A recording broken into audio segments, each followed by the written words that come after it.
దివంగత మహానేత శ్రీ వైఎస్ రాజశేఖర రెడ్డి గారి 76వ జయంతి సందర్భంగా ఇవాళ ఊరూరా వాడ కూడా ఎంతో గొప్పగా ఘనంగా ఈ జయంతి వేడుకలు నిర్వహిస్తూ ఉన్నారు. అంటే వైఎస్ఆర్ గారు అంటే ప్రతి ఇంటికి కూడా ఒక పెద్ద కొడుకు, ఒక పెద్ద అన్న. ఆయన కోసం ఈ రోజున తెలుగు వాళ్ళంతా కూడా కదిలొచ్చి జయంతి వేడుకల్ని ఎంతో ఘనంగా నిర్వహిస్తున్నారు. వాళ్ళందరికీ ముందుగా నా కృతజ్ఞతలు తెలియజేసుకుంటున్నాను. ఇందులో నేను ఈ రోజున హైదరాబాద్లోని బాలాజీ నగర్ అవ్వచ్చు, అలాగే కుకట్పల్లి ప్రగతి నగర్ అవ్వచ్చు, ఇక్కడ టెంపుల్ బస్ స్టాప్ దగ్గర ఉన్న వైఎస్ఆర్ గారి విగ్రహానికి, అలాగే నిన్న రాత్రి పంచగుట్ట సర్కిల్లో ఉన్న వైఎస్ఆర్ గారి విగ్రహానికి పూలమాలలు సమర్పించి, బంజారా హిల్స్లో ఉన్న వైఎస్ఆర్ గారి విగ్రహానికి పూలమాలలు సమర్పించి ఘనంగా నివాళులు అర్పించడం జరిగింది. వైఎస్ఆర్ గారి పాలన ప్రతి ఒక్కళ్ళకి కూడా ఒక పుస్తకం. ఆ పుస్తకాన్ని జాగ్రత్తగా చదివి అలా పాలన అందించగలిగితే రాష్ట్రంలోని ప్రతి ఒక్కళ్ళు కూడా సంతోషంగా ఉంటారు.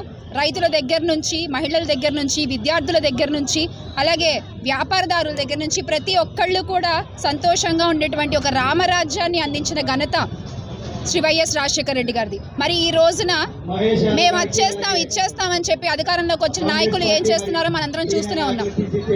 ఒక రైతు ఈరోజు సంతోషంగా లేరు. పొగాకు రైతుల్ని చూసాం, మిర్చి రైతుల్ని చూసాం, టమాటా రైతుల్ని చూసాం.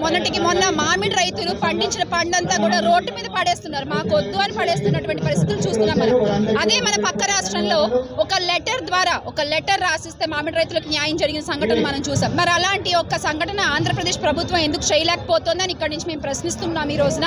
ఎందుకంటే ఒక రైతుకి అండగా నిలబడాల్సిన పరిస్థితి ఉంది.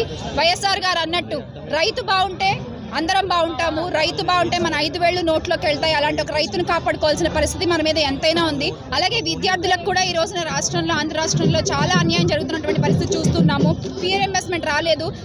మొన్న డాక్టర్లు చదువుకున్నటువంటి విద్యార్థుల్ని ఇలా జుట్లు పట్టుకుని రోడ్డు మీద ఈడుస్తూ తీసుకెళ్లినటువంటి సంఘటనలు మనం చూసాం. ఇదా మీరు అందించేటువంటి పాలన? ఆంధ్ర రాష్ట్రం ఇంతకు ముందు ఉమ్మడి ఆంధ్రప్రదేశ్గా ఉన్నప్పుడు రాజశేఖర రెడ్డి గారి పాలనలో కావచ్చు, వైఎస్ జగన్మోహన్ రెడ్డి గారు ముఖ్యమంత్రిగా ఉన్నప్పుడు గత 5 ఏళ్లు ఎలాంటి పాలన చూసింది? మీరు ఈ రోజున ఆంధ్ర రాష్ట్రానికి ఎలాంటి పాలన చూపిస్తున్నారు? ఇది ఖచ్చితంగా కరెక్ట్ కాదు. ప్రజలన్నీ గమనిస్తున్నారు, గుర్తుపెట్టుకుంటారు. ఒక్కళ్ళు సంతోషంగా లేరు. మహిళలకి మీరు రక్షణ కల్పించగలుగుతున్నారా అని అడుగుతున్నాం మేము. అది కూడా లేరు. మీరు ఎవరికి భరోసా ఇవ్వలేనటువంటి మీ పాలనలో ఈ రోజున ప్రజలు సంతోషంగా లేరు. అందుకే ఆంధ్రప్రదేశ్లోని ప్రతి ఒక్కళ్ళు మళ్ళీ జగన్మోహన్ రెడ్డి గారు ముఖ్యమంత్రిగా రావాలని కోరుకుంటున్నారు. వైఎస్ఆర్ గారి దీవెనలు కూడా జగన్మోహన్ రెడ్డి గారికి ఉన్నాయి. YSR with Jagananna, AP with Jagananna, make Andhra great again with Jagananna. జోహార్ వైఎస్ఆర్, జై జగన్.